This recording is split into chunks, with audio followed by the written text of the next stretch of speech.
This land, rich with historical enigmas and untold secrets, whispers tales of times gone by, inviting those with a heart full of curiosity to uncover its hidden stories. Amidst these ancient mountain ranges and rivers lies a legend of a mysterious organization, a tale so heart-stopping and thrilling it surpasses the wildest of imaginations. His name symbolizes strength, mystery, and transformation, resonating through the annals of history, leaving an indelible mark in every hidden corner. His shadow, intricately woven into the fabric of history, remains elusive, hiding in plain sight, yet veiled in layers of untold stories.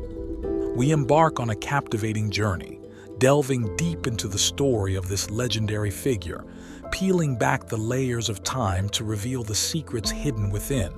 This ancient city, a silent witness to the rise of Hassan-i Sabbah and his formidable group of assassins, holds stories of power, intrigue, and transformation waiting to be told. But beyond their assassination skills, how much do we really know about them? We uncover the layers, delving deeper into the story behind the shadows.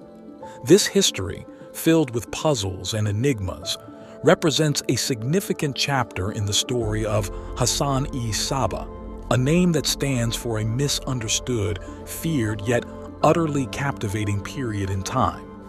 Today, together, we unveil the story behind the man, exploring the depths of his legacy and bringing to light the true nature of his legendary status. Let us unravel the real story behind Hassan-i Sabbah and explore the mysterious and world-renowned League of Assassins, delving deep into a legacy shrouded in shadows.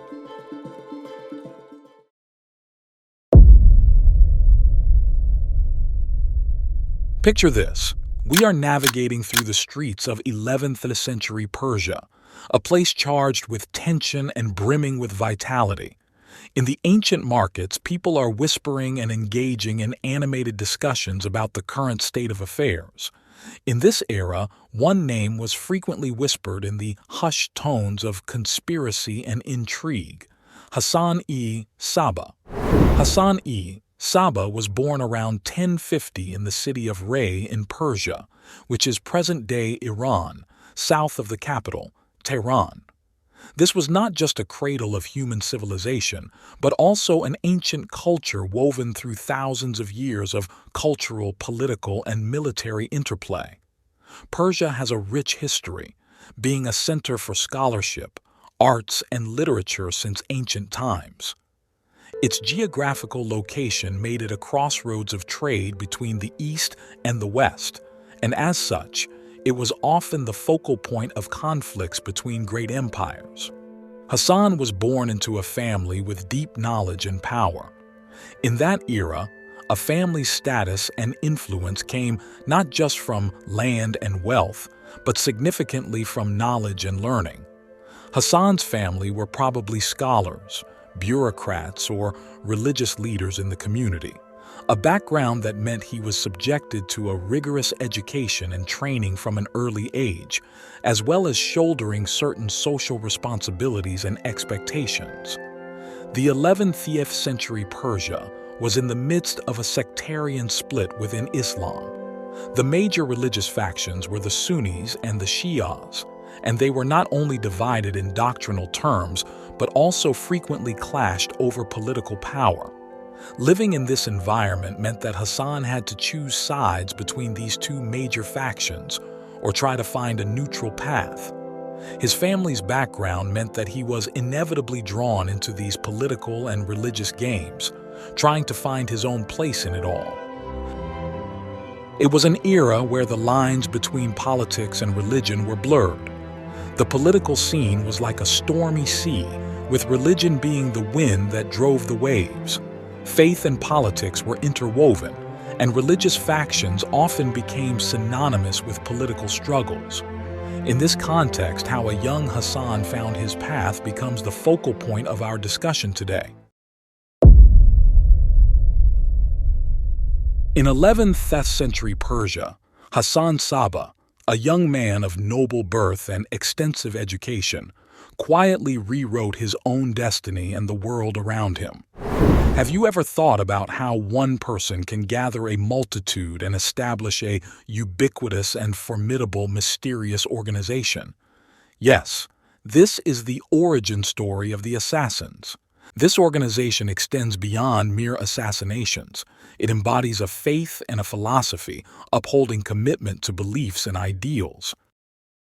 Hassan Sabbah was able to attract so many followers not entirely because of his family background or wealth, but because of his unparalleled charm and leadership.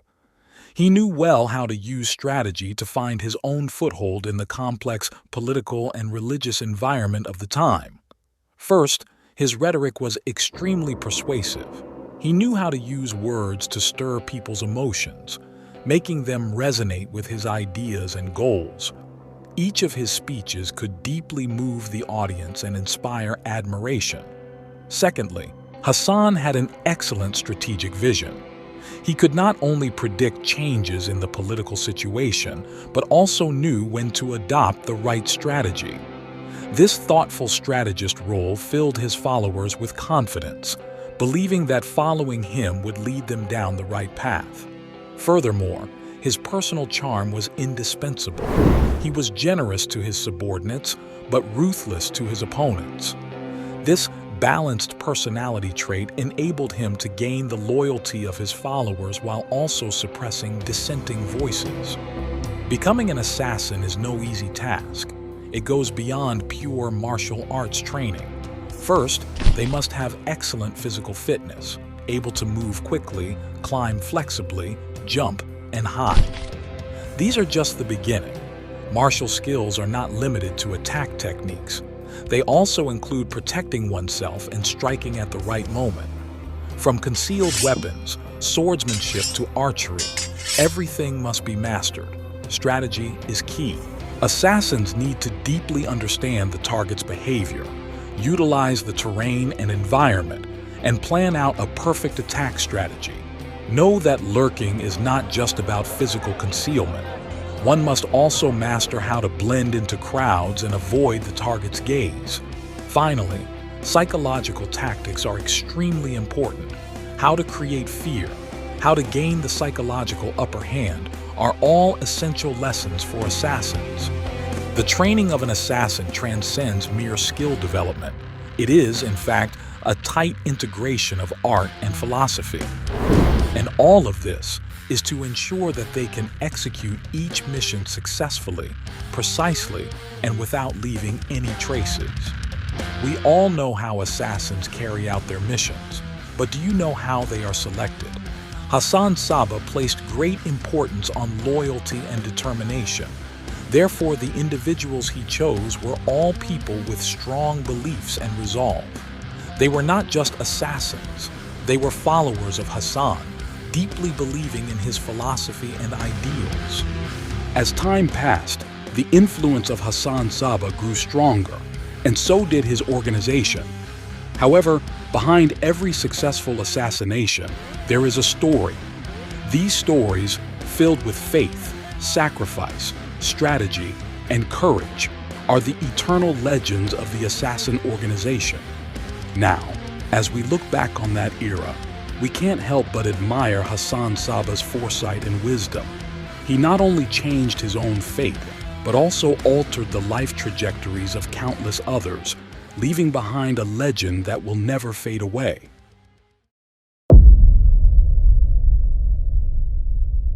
Diving deep into the life of Hassan-i Sabbah, one striking characteristic becomes apparent: his masterful psychological tactics. Ever wondered how one man managed to maintain and even expand his influence within the ancient Persian Empire? Well, the answer might just lie in Hassan's unique strategies. First off, he was well aware of the fragility of the human psyche. He knew that fear and uncertainty were the most powerful weapons to control minds, so he frequently used assassins to send clear messages, creating an almost mystical aura. Each assassination was not just an attack, it was a dramatic spectacle meant to crush the enemy's morale. At the time, Hassan-i Sabbah's influence and strategies left many nobles and monarchs uneasy. One of the most classic examples of these dramatic assassinations involved a high-ranking official. This official was a political adversary of Hassan, publicly condemning him and his organization of assassins, repeatedly trying to weaken their influence. On what seemed like a peaceful night, the official slept soundly in his private palace. When he awoke, he was shocked to find an unsheathed dagger and a note by his pillow reading, "Hassan's eyes are everywhere." This clearly conveyed a message to the official. Despite living in a fortified palace, Hassan's assassins could enter at will and approach him undetected. This assassination didn't physically take any lives, but the mental and psychological impact was far more damaging than a real attack could be. Crushed by fear, the official soon publicly retracted his accusations against Hassan and chose to reconcile with him. Moving on, Hassan was incredibly familiar with the political landscape of his time. He knew exactly when to form alliances and when to strike back, always making precise and strategic choices. His diplomatic strategies were not built on money or military power, but on information, strategy, and timing. In the Middle Eastern political landscape of the time, a powerful force was on the rise, the Seljuk Empire. Hassan-i Sabbah was well aware that his organization of assassins couldn't directly confront such a formidable power, but he also understood that instead of directly confronting the Seljuk Empire, it would be more advantageous to exploit the divisions and contradictions within them. During an internal dispute within the Seljuk Empire, a renowned Seljuk general found himself betrayed by his political adversaries. Hassan saw an opportunity and secretly reached out to this general, offering refuge and support. In return, the general provided inside information and support from within the Seljuk ranks. As the political landscape within the Seljuk Empire shifted, this general regained his power. He not only ceased his crackdown on Hassan and his organization, but also formed a secret alliance with Hassan. This allowed Hassan Sabbah to continue expanding his influence under the protection of the Seljuk, all while avoiding direct conflict with this powerful entity. However, his greatest successes perhaps came from how he dealt with external enemies. In an era rife with coups and betrayals, Hassan remained cool and calculated. He never acted rashly, but rather gathered information through his network of spies, ensuring he always made the right decisions at the right time. Imagine, your enemies are in the dark about your next move, while you are fully aware of their every step. Hassan Sabbah was a master strategist of this kind, and his methods continue to awe and inspire to this day. So, looking back at this historical figure, we can see that influence isn't just derived from strength or intimidation. It also comes from strategy, planning, and most importantly, understanding the human heart.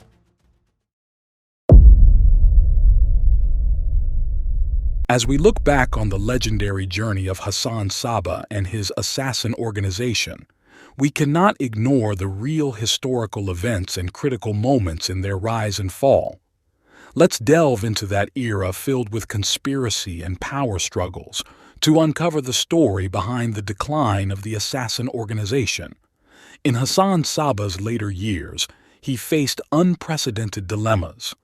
The once invincible assassin organization began to show signs of decay. Internal power struggles and threats from external enemies together wove a net that pushed the assassin organization towards the abyss. Hassan Sabbah had once successfully used psychological tactics and strategic maneuvers to unify the entire organization, turning them into an irresistible force. However, as time passed, cracks began to show in the assassin empire that Hassan Sabbah had built with his own hands. The assassins, who had once obeyed unconditionally, began to question the organization's policies and methods. A concrete example occurred in the early 12th century, when Hassan Sabbah was attempting to expand the influence of the assassin organization, and a clear division arose within. There was a senior assassin named Abdullah. He had once been one of Hassan Sabbah's most loyal followers, completing countless challenging missions and earning an extremely high reputation. However, when Hassan Sabbah ordered the assassination of a local religious leader, Abdullah began to question the justice of this command. He believed that this assassination went against the organization's initial purpose, which was to fight for justice and faith. Abdullah's dissent attracted the attention of other assassins and sparked intense discussions within the organization. This was not just a questioning of a single mission. It was a challenge to Hassan Sabbah's leadership capabilities. Some assassins began to question whether they should blindly obey the leader's orders or whether they should adhere to their own beliefs and morals. This internal dispute eventually led to a split within the organization, with some assassins choosing to leave and others continuing to stay under the leadership of Hassan Sabbah. This incident not only showcased the internal fragility of the assassin organization, but also exposed that Hassan Sabbah's authority in his later years had begun to waver. The internal disagreement and questioning of the leader became a significant factor in the decline of the assassin organization. It revealed that even within the most secretive and loyal organizations, dissent and division still exist, and these could eventually lead to the collapse of the entire organization. At the same time, external enemies also began to unite against the assassin organization. Many of them had once been targets of the assassin organization, and their fear of the assassins transformed into determination for anger and revenge. They began to study the operational patterns of the assassins, looking for ways to defeat them. A notable example is the Mongol Empire. When Hulagu Khan, the grandson of Genghis Khan, launched his conquest of the Middle East in the mid-13th century, the assassin organization became one of their targets to eliminate. The Mongol army, under Genghis Khan, was renowned for its formidable military power and ruthless conquest strategies, but they also realized the unique threat posed by the assassins. To cope with the threat of the assassins, the Mongols began to carefully observe and analyze their actions and strategies. They discovered that the assassins relied on concealment and surprise attacks, so the Mongols strengthened their intelligence network and improved their defensive measures. They also learned to use the assassins' steadfastness in their beliefs against them, conducting psychological warfare to create division and weaken their combat effectiveness. Ultimately, Hulagu Khan's army launched an attack on the assassins' stronghold of Alamut in 1256, successfully destroying this organization that had once terrorized the entire Middle East region. This was not only a military victory, but also a psychological one, marking the end of the golden age of the assassin organization. This event reflects how external enemies transformed their fear of the assassins into a determination for revenge, and through in-depth research and strategic action, they ultimately found a way to defeat this mysterious organization. The decline of the assassin organization was not only due to internal turmoil, but also due to the immense pressure and relentless strikes from external forces. At this critical moment, Hassan Sabbah tried to boost the morale of the assassins and rebuild their faith. But his words seemed to have lost their former magic, and his influence was no longer as unparalleled as before. He tried various methods, including a series of assassination missions, in an attempt to strike at the enemy's morale, but these efforts ultimately proved futile. When Hassan Sabbah finally passed away, he left behind a fragmented and precarious organization. The golden age of the assassins had finally come to an end. Their glory and deterrence had become a part of history, but what they left for future generations was an eternal story about power, faith, and loyalty. In the ruins of the assassin organization, we see not just the decline of an organization, but the end of an era. Hassan Sabbah and his assassins, their story will forever be etched in the long river of history.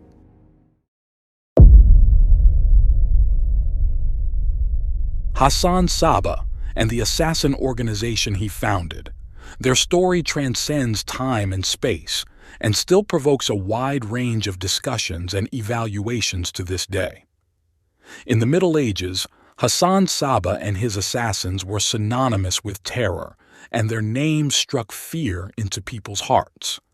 They were considered ruthless killers, specifically executing assassination missions for religious and political purposes. However, over time, the evaluation of them has undergone significant changes. Today, some historians and scholars have begun to re-evaluate the historical status of Hassan Sabbah and the assassin organization. They believe that although the assassins did carry out a series of brutal assassinations, they were also masters of strategy and political maneuvering. Hassan Sabbah is described as an outstanding leader whose organizational skills and strategic thinking are awe-inspiring. However, some common misconceptions about the assassin still persist. The origin of the word assassin is actually based on a long-standing misunderstanding. Many people mistakenly believe that the word originates from the Arabic hashashin, which means users of hashish. According to this claim, the assassins would use hashish before carrying out their assassination missions to enhance their combat capabilities, reduce their fear of death, and even make them more obedient to their leader, Hassan Sabbah. However, the historical truth behind this story may not be so simple. First of all, although there are indeed some ancient sources that mention the assassins using hashish, these descriptions are often written by their enemies or external observers and may not be entirely reliable. More importantly, the use of hashish described in these accounts may not necessarily be directly related to assassination activities. In fact, some historians believe that the actual meaning of hashashin may have nothing to do with hashish, but is a pejorative term used to describe the assassin's extreme behavior and non-mainstream religious beliefs. Under this interpretation, the use of hashish is more likely to be a ritual act or a symbol rather than an actual means of enhancing combat capabilities. If we look back at history, we can find specific examples to illustrate this point.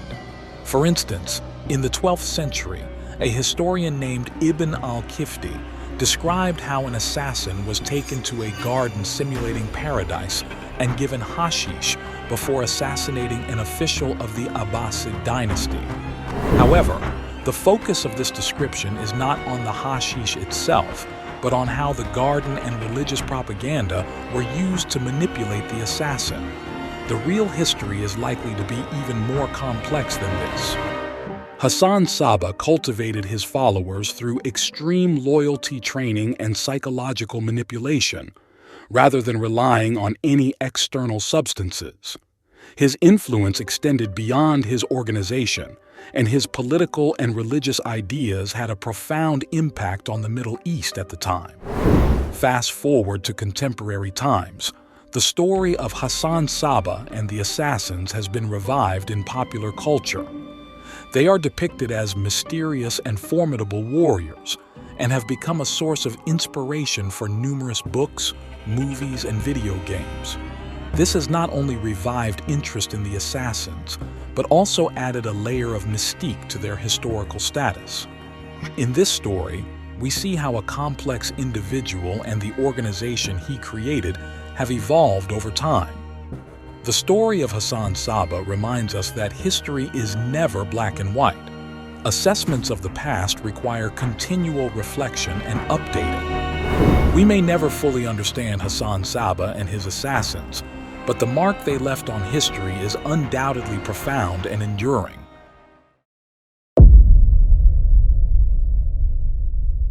Hassan Sabbah, this enigmatic and highly controversial historical figure, continues to have a profound impact on world history, even centuries after his death. Today, We will delve into the legacy that Hassan left behind and examine how his teachings and strategies have influenced subsequent generations. Hassan was not just the leader of an assassin organization. He was also a strategist and a master of psychological warfare. His strategies extended beyond assassination to include psychological warfare, power plays, and an exceptional intelligence network. He left behind not just the legend of a mysterious and deadly organization, but also a unique and sophisticated system of tactics. Hassan Sabbah's doctrines and strategies continue to have a profound impact on the world, influencing various fields including intelligence agencies, resistance movements, extremist groups, and political movements, even centuries after his death. Intelligence agencies such as MI6, KGB, and CIA may have drawn lessons from his psychological warfare and covert operation strategies, applying them in their respective actions. Resistance movements such as the Irish Republican Army and ETA may also have been influenced by his strategies, using terrorist attacks to intimidate opponents while simultaneously controlling information and public opinion. Political movements may also have been inspired by Hassan's doctrines to some extent, especially those that rely on covert operations and psychological manipulation. The legacy of Hassan Sabbah shows that psychological warfare and covert operations will continue to play a significant role in the course of human history, shaping the situations and trends of the future world. However, we must also recognize that Hassan's legacy is not flawless. His methods, while extremely effective, were also full of controversy and bloodshed. His thirst for power and merciless strikes against enemies have led to mixed opinions about him. His life and the assassin organization he founded have become an enigma in history that can never be fully understood. Looking back at the life of Hassan Sabbah and the assassin organization he created, we see a complex story filled with power, conspiracy, and psychological warfare. From a small religious sect to one of the most feared secret organizations in history, the assassin organization reached its zenith under Hassan's command. Their strategies and tactics were ahead of their time, becoming a subject of study for many secret organizations that followed. However, as we have seen, even the most powerful organizations cannot escape the influence of internal and external pressures. Hassan Sabbah's dilemma in his later years and the eventual decline of the assassin organization remind us that power is fleeting, and even the most mysterious and strategic organizations can crumble. The real history is much more complex and fascinating than we know. The story of Hassan Sabbah is not just a story about assassination and conspiracy. It is also a story about power, belief, and human nature.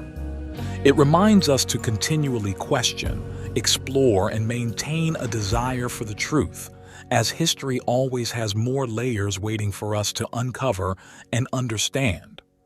Let's not forget that history is made up of real people and real stories, and understanding them is understanding ourselves. Thanks for watching the video until the end. If there's a specific historical topic or figure you're keen on learning more about, please leave your suggestions in the comments below. I'll definitely take all your feedback to heart. Can't wait to hear from you. Don't forget to hit that like button, subscribe, or drop a comment. Cheers!